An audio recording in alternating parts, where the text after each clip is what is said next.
Sabi ni Rimulya, biktima lang din daw itong consistent honor student sa Ateneo de Zamboanga na pinatay ang kanyang sarili pagkatapos niyang rat-ratin ang eskwelahan niya. Ang grade 9 ay wala pa sa buong isip yan. Malamang ay mayroon siyang nararamdaman sa loob na hindi niya makontrol sa sarili niya. They are all victims here. Sir, iba po yung biktima sa nambiktima ha. Pero ginigets ko po yung sinasabi mong biktima siya sa pagiging bata niya. Pero may scientific explanation po kasi dito na sana alam nyo. Siguro kasi hindi nyo alam kaya hindi nagbabago ang naratibo nyo. Simulat sa pool, ganyan lagi yung naratibo nyo. Napatunayan ka ba na effective yung narrative mo? May napatunayan ka ba na effective yung stereotyping nyo? Wala diba? Kit, diba may Tacloban shooting? May pahiring-hiring pa kayo. Meron pa kayong sinasabing in aid of legislation. Ngayon, nasa executive department ka, tas ang gumawa nung in aid of legislation hearing na yun ay nasa legislative. Ganun ba? Ang tagal na no. Tanong mo lang ba kung ano yung dapat gawin natin? Ba yung magiging adaptation natin doon? Kasi malamang kung alam mo na po iyon, pat hindi na ganito yung naratibo mo. Laging, biktima yung kabataan, biktima yung kabataan, biktima yung kabataan. Dapat nag-improve na din sana yung sinasabi niyo, sir, na noon, biktima ang kabataan. Pero ngayon, kabataan na ang nambibiktima. Alam mo yan? Dito sa usaping ito, ibibigay ko ang puntos kay Senator Robin Padilla. Sabi ni Senator Robin Padilla, hindi po ito magiging parang isang bagay na pipikit na lang yung mata natin at hahayaan na lang po natin na nangyayari lahat ng ito. Hindi po pwede. Dahil totoo po itong nangyayari na sa mga mata natin. Panahon na para aksyonan natin ang mga batas na may kinalaman sa ating kabataan at social media na ginagamit ng ating mga kabataan at nakaka-impluwensya sa kanila na makagawa ng mga bagay na karumal-dumal. Sir, alin po ba yung kaya nyong labanan? At ano po ba yung kaya nyong pigilan? Kaya nyo bang pigilan ng social media? Parang kaya naman. What if i-weaponize nyo yung social media after nyo makagawa ng batas para maparusahan ang mga kabataan na may kinalaman at kaalaman sa paggawa ng kriminalidad angkop sa kanilang kaisipan? Sa mga hindi po nakakaalam kung ano po yung pinag-uusapan natin dito, ito po yung shooting sa Ateneo de Zamboanga. Batay po sa mga paunang ulat ng Philippine National Police or PNP at pahayag na rin po ni Zamboanga City Mayor Kaimer Adan Olaso hinggil sa pamamaril sa Ateneo de Zamboanga University Junior High School ngayong August 18, 2026, walang partikular na individual na target ang suspect dahil ito ay nagpaputok ng walang pakundangan o indiscriminate firing. Paano po nagsimula? Unang pinasukan at pinagbabaril ng suspect, isang grade 9 student, isang consistent honor student, ang isang guro na nakaupo po sa harap ng klase. Subalit maswerteng hindi ito tinamaan. Ang mga biktima, pagkatapos mintisin ang guro, lumipat ang suspect sa ibang silid-aralan at doon nagpaulan ng bala. Tinamaan at nasawi ang isang grade 10 student sa ika-4 na palapag ng gusali. May ulat din na ilang iba pang mag-aaral ang sugatan sa insidente. Ang suspect, matapos ang pamamaril, umakyat ang suspect sa ika-5 palapag at winakasan ang sariling buhay. Proof na alam niya ang tama sa mali.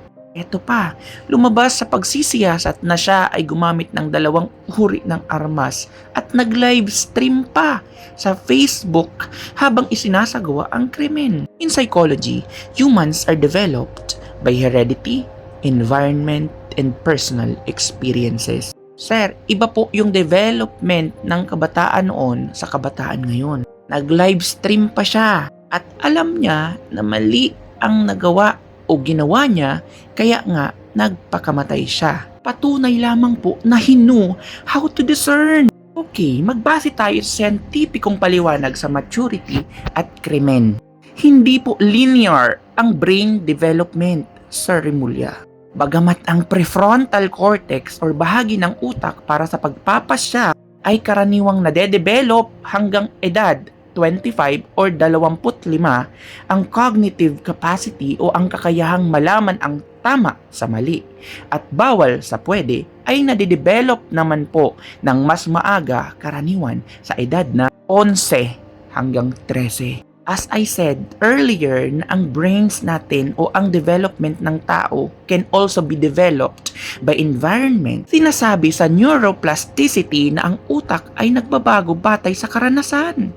Ang mga batang maagang namulat sa karasan may access sa internet, o may mataas na antas ng talino tulad ng isang honor student na nabanggit natin na taga-Ateneo ay may kakayahang magplano at umunawa ng malalim na konsepto ng krimen ng mas maaga kaysa sa kanilang mga kaparehong edad. Sobrang linaw, di ba? Meron siyang kapasidad. Sa batas at psikolohiya, ang pagpaplano tulad ng pagdadala ng dalawang armas at pag-live stream ay patunay ng discernment o sadyang pagpapasya na iba sa biglaang udyok ng emosyon o pagiging bata. Kasi nga nag-live stream siya at pinagplanuhan niya talaga at nagpakamatay siya dahil alam niyang mali ang ginawa niya. Discernment. Ito pa, nasabi ko na to pero ulitin ko po.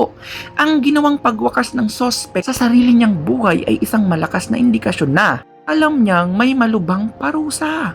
Patid niya ang bigat ng kanyang ginawa at ang kahiya o parusang kakaharapin niya kaya't pinili niyang takasan ito. Ganap ang kamalayan or full awareness. Kung ang isang bata ay walang kontrol sa isip, hindi siya gagawa ng mga kalkuladong hakbang mula sa pagpaplano hanggang sa huling yugto ng pagtakas sa pananagutan sa pamamagitan ng pagpapakamatay. Ito pa, ang hamon sa batas, Juvenile Justice Act. Kailangan na po ito ng mas maagang pagsusuri. Iba doon sa Tacloban shooting, meron kayong ginanap na hearing. In aid of legislation, ano na pong nangyayari? Impeachment, yun yung priority. Wala pa pong baha nun. Ito po yung mga punto kung bakit kailangan na po nating baguhin ang sistema at bilisan na. Dahil ulitin ko, nababawasan na ang kabataan na tinuturing nating pag-asa ng bayan sa maling paraan. Ang batas ay isinulat noong ang mga kabataan ay wala pang malawak na access sa social media, online radicalization at iba pang impormasyon na nagpapabilis sa kanilang pag-unlad ng isip. Ang pananaw mo, sir, applicable siguro yan noon. Pero hindi na po ito ngayon. Hindi na po ito gagana ngayon at kailangan po natin ng masusi at agarang solusyon. Kulangan sa hustisya sa biktima. Kasi ang daming mga biktima, ang daming niratrat. Yung trauma sa school mismo. Yung mga nakawitness, yung mga natamaan, yung mga nakaligtas pero traumatized. Ano na?